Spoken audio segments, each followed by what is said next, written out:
One of the things my mentors taught me a while ago is, success leaves clues. So if you look at those who've had success, you look at the best and you look at the plans and, don't look at the end result. Mm-hmm.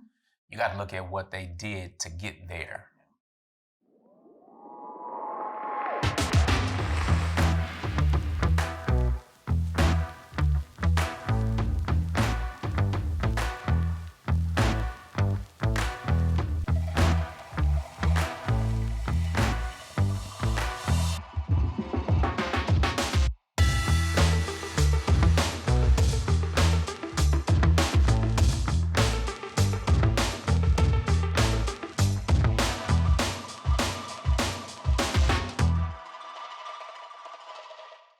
Salaam alaikum, peace. I'm Coach Nazir. And I'm his wife, Coach Fatimah. And I'm Coach Nyla. I am also his wife.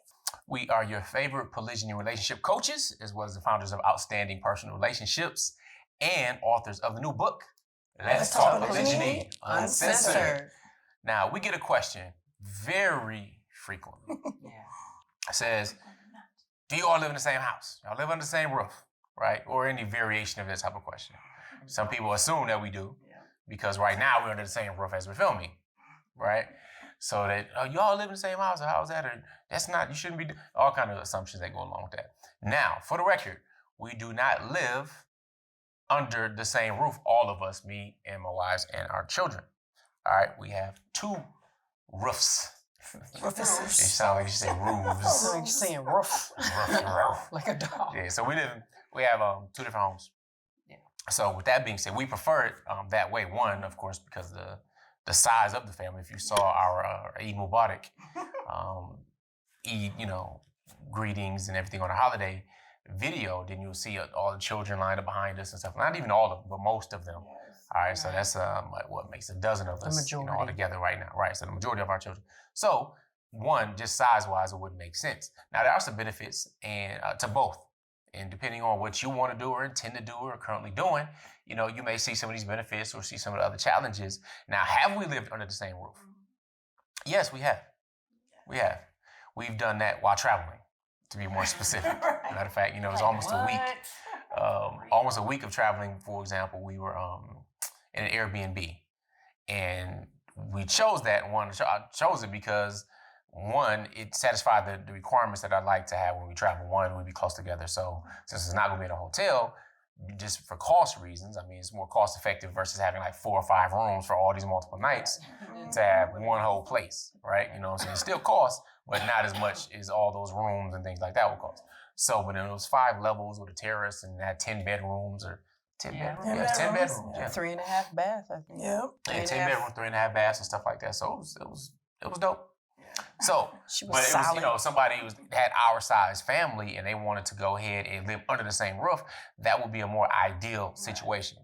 Again, because there are benefits to it. So let's, share some of those different benefits and, why it doesn't work for us and wouldn't work for us anyway, just because of our philosophies and stuff. But we'll share that in a minute. So I think just being in close proximity, especially with travel, it made it easier for us to gather our children, get them ready, get them fed, get in the vehicle. We had a relatively large van. It was very nice. Fit everybody. It fit everybody. And we were able to go sightsee and eat and, and talk together as a big family. We see each other a lot, but not in that capacity. So that was nice. And I think it was really good for the children too. Just for their core memories. It was great for them. Yeah, I concur. But the thing is, because the boys, the younger boys, the little 4 the littles. 10 and younger. Yeah, 10 and younger. 10 and younger. They were together a lot, having the time of their lives, So that was pretty cool. They went to sleep together, woke up together, we're in the same place, and it was just really cool, helping each other out, all that other good stuff. So, yeah, like Coach Fatimah said, like you were saying, that for us to be together in that way, if there were any bumps and bruises and little boo-boos, because that happened, because someone hurt themselves, it's like you have all the people that can actually help. So it was just that, I guess, in itself for me, being able to have the family that can that can help. You know, we were in close proximity, so if there was anything that was needed, we had each other there. You know, yeah, that's the most part for me, I guess. You know, I'm being able to share the experiences together. So yeah. Yeah, because we were trains, planes, and automobiles on our last trip. We did all three for our trip. So it was nice because the kids got to experience all different modes for that particular trip. We usually flying or fluing, as you say, flued out somewhere. Yeah, that was nice. That was nice.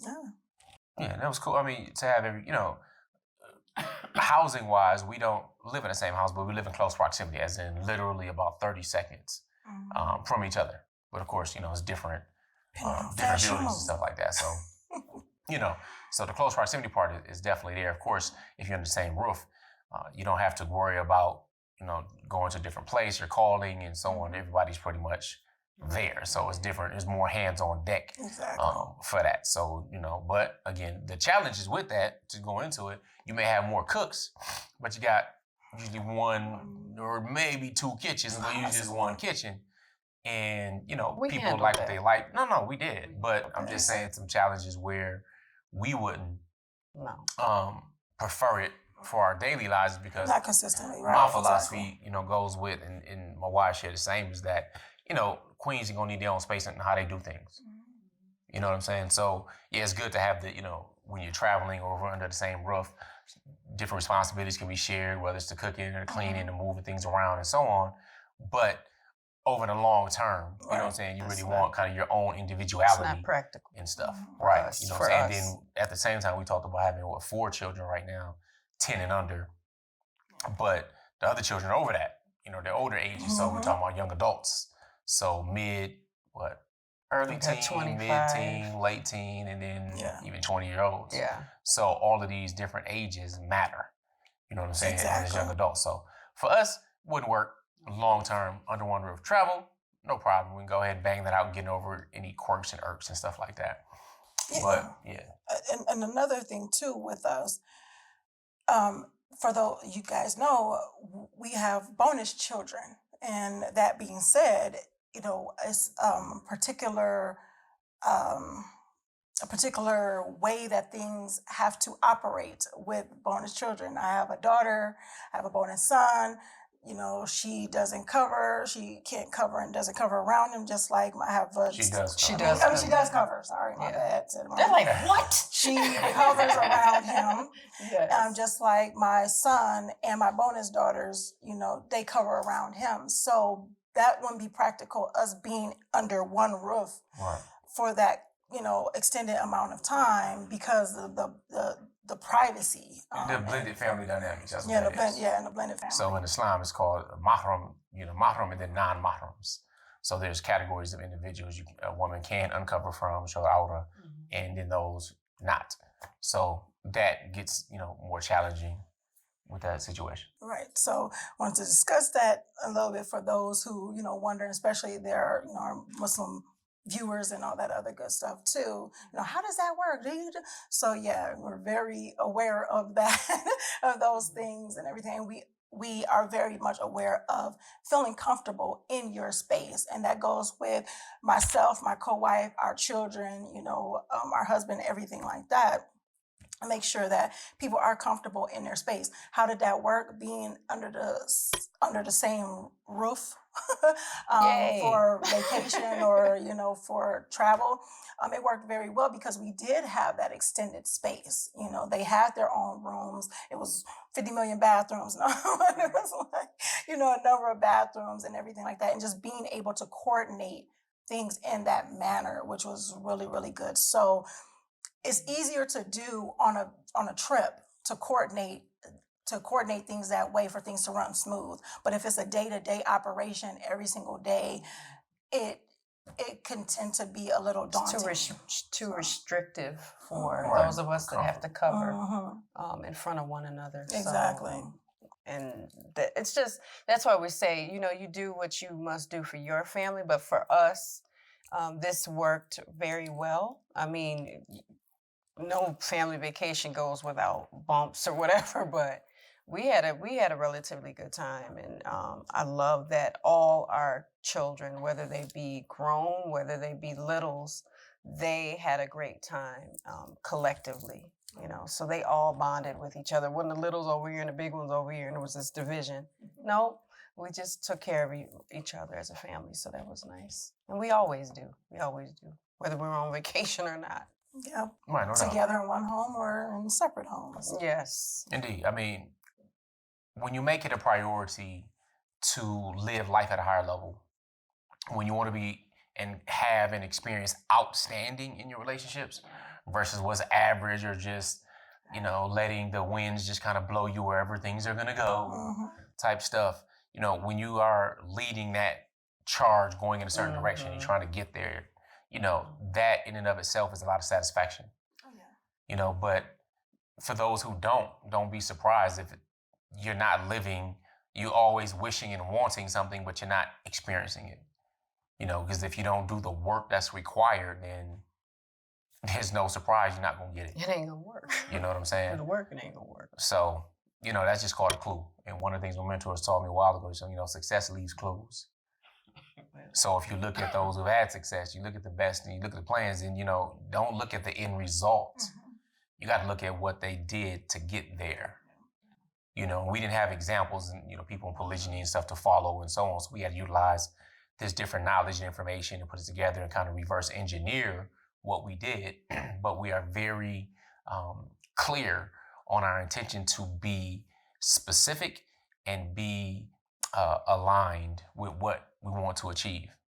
So when it comes time for planning, knowing where we're going, what we're going to do, the memories we want to get out of it, that's one of my main responsibilities. Because again, I've learned from my coaches and mentors that, we have to make memories. Yes. It's not about, just a whole big amount of time and all of this time. No, it's that quality that's in those times. It's the times that you can look back on and really cherish and experience.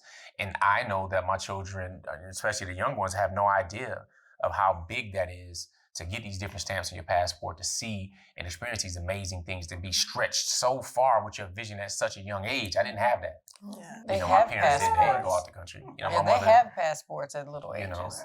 I don't even know if my parents ever had passports or my mother does now. You're going to Puerto Rico, that's not you don't need one. It's a territory of the United States. So having that and being intentional with that and then allowing the older ones to see that. And these were things that were written in journals and written in a goal list a long time ago that have come into fruition because that first step of manifesting it is getting it out your mind and getting on some paper. So anyway, we're not going to go to a goal setting training. What the point is, yes, you can find that in your RMIC course. Whether it's being under the same roof or not, determining what's best for you, to make sure that you are aligned in the proper direction that you want to be and that people are on the same page and you're moving toward that. Very, very instrumental in your success or lack thereof. Yeah. So with that being said, that's our story on living under the same roof for about a week or so and why we choose not to on a daily basis, again, for family size and everything else. So, you can do what works for you. Prayerfully, as long as it's working for you, you're in alignment, more power to you. It's good. Raise your relationship from average to good to great to outstanding. So with that being said, we're always going to remind you to make sure you're growing intentionally, loving fearlessly, and connecting on a higher level every single day. Assalamu alaikum. Peace. Peace. Here are 3 ways outstanding personal relationships can help you. Make sure you guys are following us on our social medias at Outstanding Personal Relationships on YouTube and Facebook, and on IG at Outstanding Relationships. And make sure you sign up for our email list. And you can actually email us at support@Outstanding Personal Relationships, where you will get updates on our new book, Let's Talk Polygyny Uncensored, as well as exclusive access to our lives and bonuses. Absolutely. If you're looking for more polygyny education, make sure you visit polygamymasterclass.com. Now, if you're looking for coaching or counseling with either Coach Fatimah or Coach Nyla, you can find them at. Make sure you visit me at CoachFatimah.com. And myself at CoachNyla.com. That's how we can help you. Assalamu alaikum. Peace.